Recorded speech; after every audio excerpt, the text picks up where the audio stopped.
Dans les annales de l'histoire, peu de souverains brillent avec l'éclat singulier d'Ashoka, l'empereur Maurya, qui a gravé son nom non par la conquête, mais par la compassion. Son histoire est une épopée de transformation, un voyage d'un tyran impitoyable à un apôtre de la paix Pshue.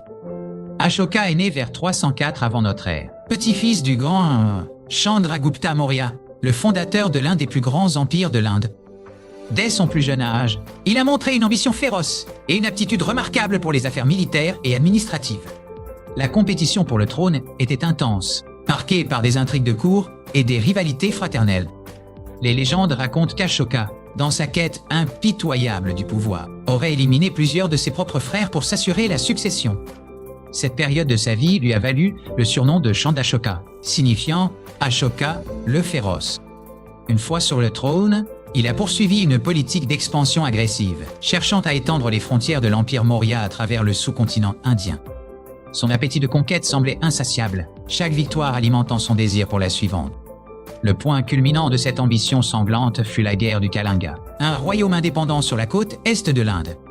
Kalinga était une nation prospère et farouchement indépendante, qui avait résisté aux tentatives de domination précédentes. En 261 avant notre ère, Ashoka a mené une invasion massive, déployant toute la puissance de son armée impériale. La bataille qui s'ensuivit fut d'une brutalité et d'une ampleur effroyable, même pour les standards de l'époque. Les forces de Kalinga se sont battues avec un courage désespéré, défendant leur patrie jusqu'au dernier souffle. Mais la machine de guerre d'Ashoka était implacable, et la résistance fut finalement écrasée. Après la bataille, Ashoka a parcouru le champ de bataille pour évaluer l'étendue de sa victoire. Ce qu'il a vu l'a changé à jamais. Le sol était rouge du sang de plus de 100 000 soldats et civils tués. Des centaines de milliers d'autres avaient été déportés, leurs familles brisées, leurs maisons détruites. Les cris des mourants et les lamentations des survivants résonnaient dans l'air. La puanteur de la mort et de la destruction était écrasante. Face à cette immense souffrance humaine qu'il avait lui-même provoquée, le cœur d'Ashoka fut submergé par le remords. La victoire avait un goût de cendre, le triomphe était vide. Il réalisa que la vraie conquête n'était pas celle des terres, mais celle des cœurs poignants. Cette crise spirituelle profonde a conduit Ashoka à chercher une nouvelle voie, une nouvelle philosophie de vie. Il a trouvé cette voie dans les enseignements du Bouddha, qui prêchait la non-violence, ahimsa, la compassion et la moralité Tuanmo. Ashoka s'est converti au bouddhisme, non pas de manière superficielle, mais avec une conviction totale et transformatrice. Il a renoncé à la guerre comme instrument de politique et a déclaré que la seule victoire digne d'être célébrée était la victoire par le Dharma, Dhamma Vicaya. Chandashoka, l'impitoyable, était mort et à sa place se tenait Dharmashoka, Ashoka le pieux. Sa transformation n'était pas seulement personnelle, elle est devenue la politique officielle de son vaste empire. Il a remplacé le son des tambours de guerre par le son des tambours du Dharma, proclamant ses nouveaux principes. Pour diffuser son message, Ashoka a fait graver ses édits sur des piliers de pierre et des rochers à travers tout son empire. Ces édits, écrits dans diverses langues locales, sont les premiers témoignages tangibles de sa philosophie. Il parlait de respect pour toutes les formes de vie, de tolérance envers toutes les religions et de bien-être pour tous les êtres. Ashoka a interdit la chasse royale et a restreint l'abattage d'animaux pour la consommation dans les cuisines du palais. Il a créé des hôpitaux pour les humains et les animaux, une initiative révolutionnaire pour l'époque. Des puits ont été creusés, des routes ont été construites et des arbres ont été plantés le long des routes pour fournir de l'ombre aux voyageurs et aux animaux. Il a nommé des fonctionnaires spéciaux, les Dharma Mahamatras, pour voyager dans l'Empire et enseigner les principes du Dharma.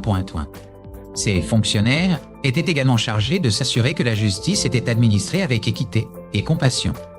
Ashoka a promu la tolérance religieuse, déclarant que personne ne devait dénigrer la foi d'autrui. Il croyait que l'essence de toutes les religions était la maîtrise de soi et la pureté du cœur. Son règne a marqué une période de paix et de prospérité sans précédent pour l'Inde. L'art et l'architecture ont prospéré, comme en témoignent les magnifiques piliers d'Ashoka, surmontés de chapiteaux animaliers finement sculptés. Le plus célèbre d'entre eux, le chapiteau au lion de Sarnath, est aujourd'hui l'emblème national de l'Inde. Ashoka a également joué un rôle crucial dans la transformation du bouddhisme d'une secte locale en une religion mondiale. Il a convoqué le troisième concile bouddhiste Pataliputra pour codifier les écritures et purifier la doctrine. Il a envoyé des missionnaires bouddhistes dans des pays lointains, notamment au Sri Lanka, en Asie du Sud-Est, et même jusqu'en Grèce et en Égypte. Son propre fils, Ainda, et sa fille, Sangamita, ont mené la mission au Sri Lanka, emportant avec eux une branche de l'arbre Bodhi. Cet arbre, planté à Anuradhapura, est considéré aujourd'hui comme le plus vieil arbre historiquement documenté au monde. Le règne d'Ashoka n'était cependant pas sans défi. Certains historiens suggèrent que sa politique de non-violence a pu affaiblir la puissance militaire de l'Empire. Les dépenses énormes pour les projets religieux et sociaux ont peut-être aussi mis à rude épreuve le trésor impérial.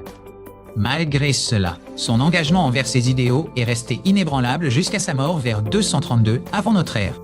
Après sa mort, l'Empire Maurya a commencé à décliner et s'est finalement désintégré en moins de 50 ans. Point. Son message de paix, cependant, a survécu à son empire. Ashoka a été largement oublié en Inde pendant près de 2 millénaires, devenant une figure obscure dans les textes. Ce n'est qu'au XIXe siècle que des érudits européens, comme James Prinsep, ont déchiffré les inscriptions brahmi sur ses piliers. Le déchiffrement de ces édits a révélé au monde la véritable histoire de ce roi extraordinaire. Aujourd'hui, Ashoka est vénéré comme l'un des plus grands dirigeants de l'histoire de l'humanité. Il est un symbole puissant de la façon dont un individu changeait. Comment le pouvoir peut être utilisé pour le bien et comment la paix peut être une force plus grande que la guerre. Son héritage nous rappelle que la vraie grandeur ne réside pas dans l'étendue de son royaume, mais dans la compassion de son cœur. L'histoire d'Ashoka commence dans l'ombre de l'ambition dynastique. Il a grandi dans un environnement où le pouvoir était la monnaie ultime. Sa jeunesse fut une préparation constante à la guerre et à la gouvernance. Chaque leçon était une étape vers la consolidation de son futur règne. La violence était considérée comme un outil nécessaire et légitime du pouvoir. Personne n'aurait pu prédire la transformation radicale qui allait suivre. L'empire qu'il a hérité était déjà vaste, mais son ambition était sans limite. Il voyait l'unification de l'Inde sous une seule bannière comme sa destinée. La campagne de Kalinga était censée être le couronnement de ses conquêtes. Les armées se sont rassemblées comme un orage à l'horizon, prêtes à déferler. La résistance de Kalinga fut héroïque, un testament à leur amour pour la liberté. Chaque rue, chaque maison est devenue un champ de bataille. Le coût humain de cette victoire fut astronomique et insensé. En marchant parmi les morts, Ashoka a vu les visages de ses propres sujets potentiels. Il a vu des enfants pleurant leurs parents et des femmes pleurant leur mari Pompée. Le silence qui a suivi le massacre était plus assourdissant que le bruit de la bataille. Ce fut un moment de clarté brutale, une épiphanie née de l'horreur. Il a compris que la conquête par la force ne laissait que des ruines et du chagrin. Sa quête de sens l'a mené aux pieds des moines bouddhistes. Leurs paroles de compassion étaient un baume pour son âme, tourmentée. Puis il a embrassé le dharma non comme une religion, mais comme un mode de vie. Le changement fut immédiat et radical, déconcertant ses propres généraux. Il a ordonné l'arrêt de toutes les campagnes militaires offensives. Son empire est devenu un laboratoire pour une nouvelle forme de gouvernance. Les piliers d'Ashoka étaient ses nouveaux messagers, silencieux mais éloquents. Chaque inscription était une promesse faite à son peuple et au monde. Il a cherché à gouverner par l'exemple moral plutôt que par la peur. La construction de stupas, des monuments reliquaires, a commencé dans tout le pays. Ces structures étaient des centres de paix et de méditation. Il a encouragé les pèlerinages vers les sites sacrés bouddhistes. Lui-même a visité Lumbini, le lieu de naissance de Bouddha. Sa politique de bien-être s'étendait au-delà des frontières humaines. Les voyageurs trouvaient sécurité et repos sur les routes de son empire. La justice est devenue plus accessible aux gens ordinaires. Il a demandé à ses fonctionnaires de se comporter comme des parents envers ses sujets. Son règne est souvent considéré comme un âge d'or de la gouvernance éthique. Il a remplacé la diplomatie de la force par une diplomatie de l'amitié. Les relations avec les royaumes voisins sont devenues pacifiques et coopératives. Le message du Dharma a voyagé le long des routes de la soie. La sagesse de l'Inde a atteint de nouvelles terres et de nouvelles cultures. La conversion du Sri Lanka au bouddhisme est l'un de ses héritages les plus durables. Pourtant, maintenir un si vaste empire en paix était une tâche herculéenne.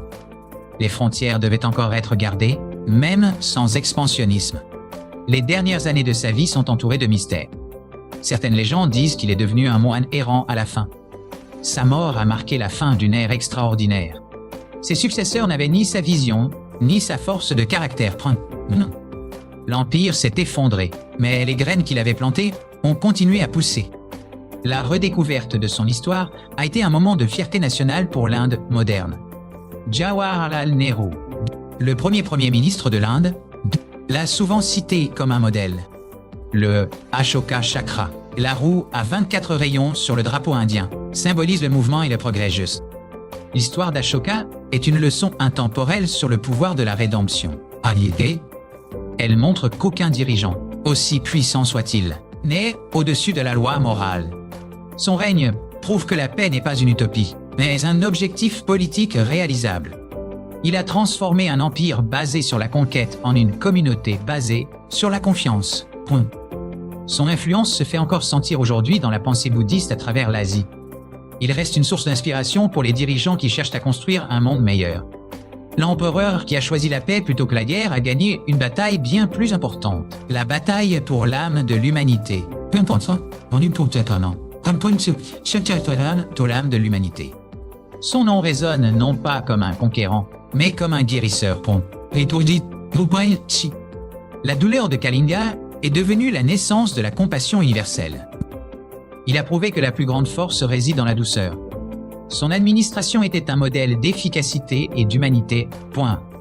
Il a investi dans le capital humain de son empire, pas seulement dans ses infrastructures. La liberté de culte était une pierre angulaire de sa politique. Il a compris que l'unité ne signifiait pas l'uniformité. Son héritage est un défi lancé à tous les âges. Choisir la construction plutôt que la destruction. Ashoka a transformé son trône d'un siège de pouvoir en une plateforme de service. Il a gouverné avec la sagesse d'un philosophe et le cœur d'un père. Son histoire est un phare d'espoir dans les eaux, souvent sombres de l'histoire humaine. Il a montré que le changement personnel peut catalyser un changement mondial. La véritable immortalité d'Ashoka ne réside pas dans la pierre de ses piliers, mais dans la pérennité de son message. Il a cherché à conquérir le monde, non pas avec son armée, mais avec son cœur. La guerre de Kalinga fut sa plus grande défaite et sa plus grande victoire. Il a échangé une couronne de laurier pour une couronne de lumière. Son règne fut une brève mais brillante parenthèse de paix dans l'histoire. Il a planté des arbres, dont l'ombre profite encore à des générations lointaines. L'empereur Ashoka a démontré que la paix est le fruit du courage, et non de la peur. Son histoire est un appel à la conscience de chaque leader et de chaque citoyen. Il a transformé la puissance impériale en une force de bienveillance. Le lion rugissant de la guerre est devenu le cerf doux de la paix. Il a compris que la fin ne justifie pas les moyens sanglants. Son empire est devenu un refuge pour les penseurs, les artistes et les pèlerins. Il a utilisé sa richesse non pour le luxe personnel, mais pour le bien public. La compassion était sa boussole, le dharma était sa carte. Ashoka a prouvé qu'un empire peut être maintenu par l'amour et le respect. Son histoire est le triomphe de l'esprit humain sur ses propres démons. Il a laissé un plan pour une société juste, un héritage pour l'éternité.